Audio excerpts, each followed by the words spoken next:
My Journey to New York, a story of learning English and never giving up. Hi, everyone. My name is Elena, and I have a story to tell you. A story filled with excitement, challenges, and most importantly, a journey of learning. This is the story of how my best friend Sophia and I traveled to New York to improve our English. It was a trip full of ups and downs, laughter and tears, and a lot of growth. Since we were little girls, Sophia and I dreamed of visiting New York.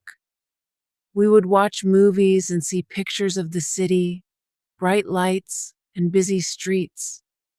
We always said, one day, we will go there. But there was one more thing we both wanted: to speak English fluently. We knew that being able to speak English would open up many opportunities for us. We could travel, meet new people, and have better jobs.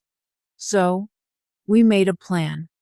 We would go to New York, not just to see the city, but to improve our English.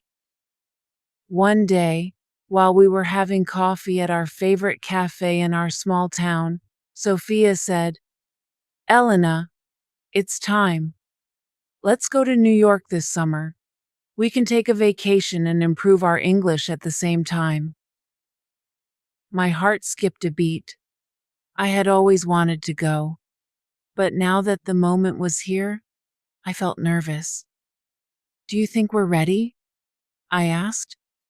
Sophia smiled. "We will never be ready if we don't take the first step. It's now or never." She was right. We had been studying English in school, but it wasn't enough. We needed real practice, real experience. So we decided, this summer we would go to New York. Chapter 2. Preparing for the trip. Preparing for our trip was not easy. First, we had to save money. Sophia and I both worked hard. I babysat for my neighbors, and Sophia worked at her uncle's store. We saved every dollar we could. Every day we talked about our plans, about all the things we wanted to do in New York. "We have to visit the Statue of Liberty," Sophia said one day. "Yes, and Central Park," I added. "And we should try to speak English as much as possible. We can practice ordering food, asking for directions, everything." We practiced our English together every day. We listened to English songs, watched English movies, and read English books. We wanted to be ready, but the more we practiced, the more we realized how much we didn't know. "What if we can't understand people?" Sophia asked one evening. I felt the same fear. "We might make mistakes," I admitted. "But we have to try. This is our chance." Finally, the day came when we bought our plane tickets. We were so excited. But as the day of our departure grew closer, I began to feel nervous. What if everything went wrong? What if we got lost? What if we couldn't communicate with anyone? But Sophia, always the brave one, reassured me.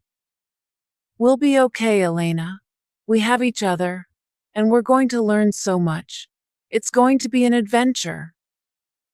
And with that, our adventure began. Chapter 3. Arriving in New York. The day we arrived in New York was both exciting and terrifying. The moment we stepped off the plane, we were surrounded by people speaking English, fast, loud, and with so many different accents. It felt like a wave of words crashing over us, and for a moment, I felt completely lost. We followed the signs to the baggage claim, but the airport was huge, and we quickly realized we didn't know where to go next. I turned to Sophia, who looked just as confused as I felt. Do you think we should ask someone for help? Sophia nodded, but neither of us moved. The idea of talking to a stranger in English was intimidating. Finally, I gathered the courage and approached a woman who was looking at her phone. "Excuse me," I said, my voice shaking a little. "Can you help us find the baggage claim?" The woman looked up and smiled. "Sure. Just follow the signs that say baggage claim. It's down that hallway, then to the right." I nodded, trying to process her instructions. "Thank you," I managed to say. We followed her directions, and soon we found the baggage claim area. I felt a small surge of confidence. We had done it. We had asked for help in English and understood the answer. It was a small victory, but it felt big to us. After getting our luggage, we had to find our way to the hotel. This was our next challenge. We knew the name of the hotel, but we weren't sure how to get there. We found a sign for taxis and decided to take one. When we reached the taxi line, the driver asked, "Where to?" Sophia and I looked at each other, unsure of what to say. I took a deep breath and said the name of the hotel. The driver nodded and started driving. We sat in the back, watching the city pass by outside the window. It was a mix of excitement and nerves. Everything was so big and new. When we finally arrived at the hotel, we realized we had another challenge ahead of us: checking in. The lobby was busy, and there was a long line of people waiting at the front desk. We waited our turn, rehearsing what we would say in our heads. "Hello," I said when we finally reached the front desk. "We have a reservation." The woman at the desk smiled and asked for our names. I gave her my name, and she typed something into the computer. Then she asked, "Would you like a room with one bed or two?" I froze. I wasn't sure what she meant. Sophia quickly answered, "2 beds, please." The woman handed us the room keys and gave us directions to the elevator. We thanked her and hurried to the elevator. Once we were inside, we both let out a sigh of relief. "That was harder than I thought," I admitted. Sophia nodded. "But we did it. And now, we're here. We're really in New York." We reached our room and unpacked our bags. The room was small but cozy, with a view of the busy street below. We were exhausted from the long journey, but also excited. Tomorrow we would begin exploring the city and improving our English. Chapter 4: Visiting Aunt Clara. The next morning, we woke up early. We were still tired from the flight, but the excitement of being in New York gave us energy. Today, we were going to visit my Aunt Clara. She lived in Queens with her husband, John. Aunt Clara had moved to New York many years ago, and I hadn't seen her in a long time. Sophia and I took the subway to Queens. The subway was crowded, and we had to stand the whole way. It was another opportunity to practice our English. We listened to the announcements, trying to understand them, and looked at the map to make sure we were on the right train. When we arrived at Aunt Clara's house, she greeted us with a big hug. "Elena, Sophia, it's so good to see you," she exclaimed. Aunt Clara's house was warm and welcoming. She led us to the living room, where her husband John was waiting. John was American, and he spoke only English. I was a little nervous about talking to him, but he smiled warmly and made us feel comfortable. "Welcome to New York," John said. How was your trip? It was good, Sophia answered, and I nodded in agreement. We spent the afternoon talking and catching up. Aunt Clara told us about her life in New York, and we told her about our plans to improve our English.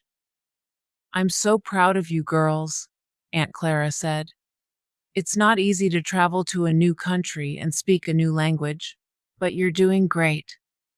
John nodded.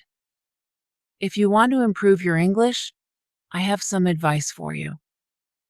Sophia and I leaned in, eager to hear what he had to say. The first thing you should do is read. Read everything you can. In English, of course. Read books, newspapers, signs, menus, anything you can find. And don't just read silently. Read out loud. It will help you practice your pronunciation and get used to the sound of English. I nodded, thinking about the book I had brought with me. I decided I would start reading it out loud every day. The second thing, John continued, is to write. Write in English every day. You can keep a journal, write letters, or even text each other in English. The more you write, the better you'll get. And don't worry about making mistakes. That's how you learn. Sophia and I exchanged a look. We both used WhatsApp to chat, but we usually did it in Spanish. We decided that from now on we would only text each other in English. And the last thing, John said, is to speak. Speak English as much as possible. I know it's hard, but the more you practice, the more confident you'll become. Don't be afraid to make mistakes. Everyone makes mistakes when they're learning a new language. Aunt Clara smiled and added, and if you really want to practice, why don't you try getting a part-time job? You could work at a cafe or a store. It would give you a chance to talk to different people and hear different accents. It's a great way to improve your English. The idea of getting a job in New York was both exciting and scary. Sophia and I looked at each other, wondering if we were ready for that challenge. But we knew that Aunt Clara and John were right. The more we pushed ourselves, the more we would learn.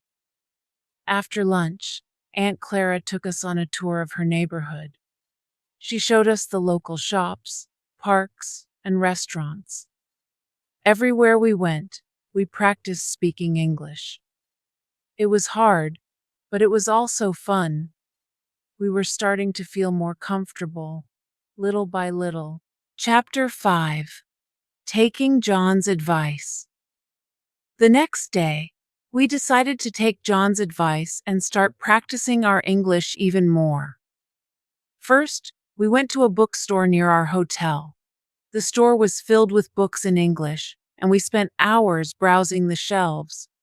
I found a book that looked interesting and decided to buy it. When we got back to our room, I started reading the book out loud, just like John had suggested. At first, it felt strange and a little embarrassing. I stumbled over some words, and my pronunciation wasn't perfect, but I kept going. The more I read, the more confident I became. Sophia did the same with her book. We took turns reading out loud to each other, correcting each other's mistakes, and practicing new words.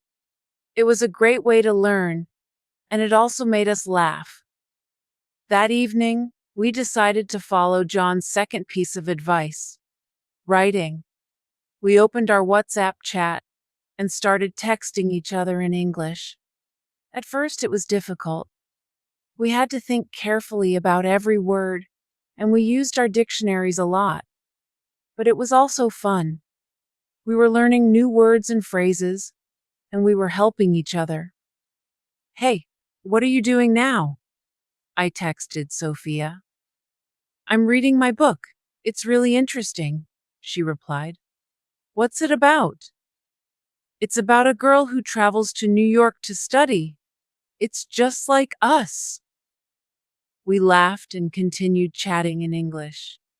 It felt good to practice, and it made us feel more connected to each other and to our goal of improving our English. The next day, we took the final step in John's advice. We decided to look for a part-time job. It was a big decision, and we were both nervous. But we knew that working in New York would give us the chance to practice our English in real situations. We walked around the neighborhood looking for help wanted signs. After a few hours, we found a small cafe that was hiring. The cafe was cozy and friendly, and the owner, Mrs. Thompson, was a kind woman who welcomed us with a smile. Hi, I'm Elena, and this is Sophia, I said nervously. We saw your sign. Are you still looking for help? Yes, I am, Mrs. Thompson replied. Have you ever worked in a cafe before? No, but we're fast learners, Sophia said quickly. Mrs. Thompson smiled. Well, we all have to start somewhere. Why don't you both come in tomorrow and we'll see how it goes? We thanked her and left the cafe, feeling a mix of excitement and nerves. We had taken a big step, and tomorrow we would start our first job in New York. Chapter 6. The First Day at Work. The next morning, Sophia and I woke up early, feeling a bit nervous. It was our first day at the cafe, and we didn't know what to expect. We dressed in comfortable clothes and walked to the cafe, practicing what we would say when we got there. When we arrived, Mrs. Thompson greeted us warmly. Good morning, girls. Are you ready to start? Yes, we both said, trying to sound confident. Mrs. Thompson showed us around the cafe, explaining how everything worked. She taught us how to take orders, make coffee, and serve customers. There was a lot to learn, and it was overwhelming at first. The first customer of the day was an elderly man who came in for his morning coffee. I took a deep breath and approached him. Good morning. What would you like to order? He smiled and said, I'll have a black coffee, please. I repeated his order to make sure I got it right. One black coffee coming right up. I went to the counter and made the coffee, my hands shaking a little. When I handed it to him, he smiled and said, Thank you, dear. It was a simple interaction, but it felt like a huge accomplishment. I had spoken English, taken an order, and served a customer, all by myself. As the day went on, more customers came in. Sophia and I took turns taking orders and making coffee. We made mistakes, of course. Sometimes we forgot an order or got confused about what the customer wanted. But Mrs. Thompson was patient and kind, and she helped us whenever we needed it. By the end of the day, we were exhausted but happy. We had worked hard, practiced our English, and learned a lot. As we walked back to our hotel, Sophia turned to me and said, Can you believe it? We're really doing it. We're working in New York. I smiled, feeling proud of both of us. Yes, we are, and we're getting better every day. Chapter 7. Growing Confidence. As the days turned into weeks, Sophia and I became more confident in our English and in our work at the cafe. We started to recognize the regular customers and learned their orders by heart. We also began to understand the different accents and ways of speaking that people had. It was challenging, but it was also exciting. One day, a customer came in who spoke very quickly. I could barely understand him. and I felt a wave of panic. But instead of giving up, I politely asked him to repeat what he had said. He slowed down and repeated his order, and I was able to understand him. After he left, Mrs. Thompson came over and said, "You did well, Elena. Don't be afraid to ask people to repeat themselves. It's part of learning." Her words gave me confidence. I realized that it was okay to ask for help, to make mistakes, and to keep trying. Every day was a new opportunity to learn and improve. Sophia and I continued to follow John's advice. We read books out loud, wrote in English, and spoke as much as we could. We even started practicing English with each other outside of work. We went to the park, the museum, and the library, and we made it a rule to speak only in English. One day, we decided to visit the Empire State Building. It was a place we had always dreamed of seeing. As we stood at the top, looking out at the city below, I felt a sense of accomplishment. We had come so far since we first arrived in New York. We had faced challenges, but we had also grown stronger and more confident. Sophia turned to me and said, "Elena, I'm so glad we decided to come here. This trip has changed us." I nodded, feeling the same way. Me too. We've learned so much, and we've done things we never thought we could do. As we stood there, looking out at the city, I realized that New York had become more than just a place to visit. It had become a part of us, a place where we had grown, learned, and faced our fears. Chapter 8. A Special Moment. One day, something special happened at the cafe.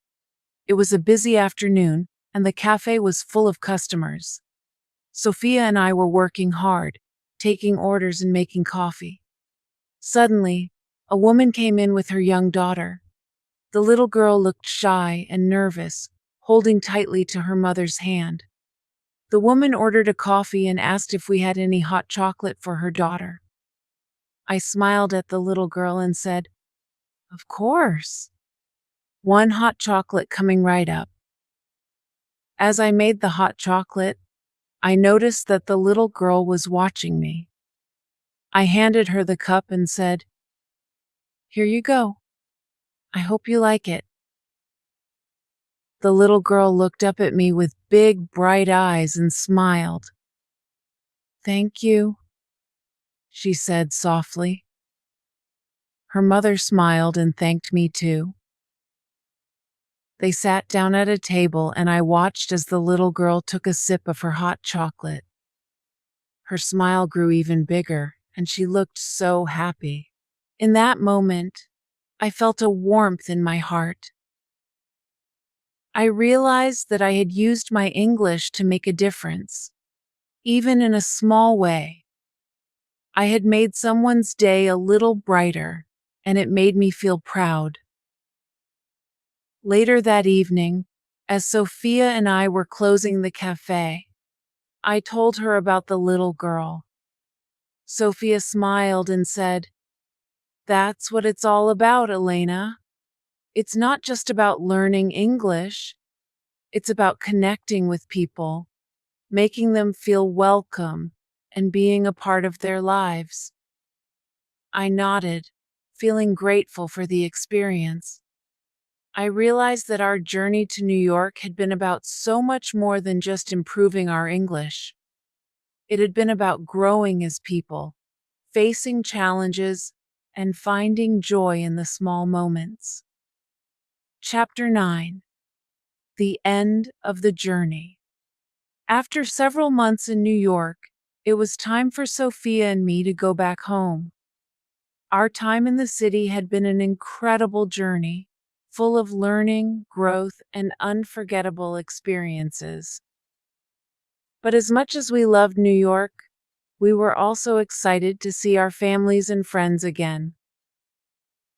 On our last day at the cafe, Mrs. Thompson surprised us with a small farewell party. She had baked a cake, and some of the regular customers came to say goodbye. We were touched by their kindness and the friendships we had made. As we said our goodbyes, Mrs. Thompson gave us each a hug and said, "I'm so proud of you girls. You've grown so much since you first walked through that door. Remember, the learning never stops. Keep practicing, keep pushing yourselves, and never give up." Her words stayed with me as we packed our bags and prepared to leave the city. Sophia and I took one last walk through the streets of New York, visiting the places that had become special to us. We went to Central Park, Times Square, and of course, the Empire State Building. As we stood at the top of the Empire State Building once more, looking out at the city that had become a part of us, I felt a deep sense of gratitude. We had come to New York with a dream, and we were leaving with so much more. We had learned, grown, and faced our fears. We had made mistakes, but we had also made progress, and most importantly, we had never given up. Sophia turned to me and said, "Elena, this is just the beginning. We've learned so much, and now we can take that with us wherever we go." I nodded, feeling the same way. Yes, this is just the beginning. We'll keep learning, keep growing, and keep challenging ourselves. As we boarded the plane back home, I looked out the window at the city below. I knew that New York would always hold a special place in my heart. It was the city that had taught me to be brave, to face challenges, and to never give up. Conclusion. And so, our journey to New York came to an end. But the lessons we learned will stay with us forever. I hope my story inspires you to follow your dreams, to face challenges with courage, and to never give up. Remember, every small step is progress, and every challenge is an opportunity to grow. Thank you for listening to my story. I wish you all the best on your own journey of learning and growth. If you enjoyed this video and found it helpful, make sure you don't miss our next video, where we have an exciting and engaging story for you to practice your listening skills. Click here to watch the video and continue your English learning journey.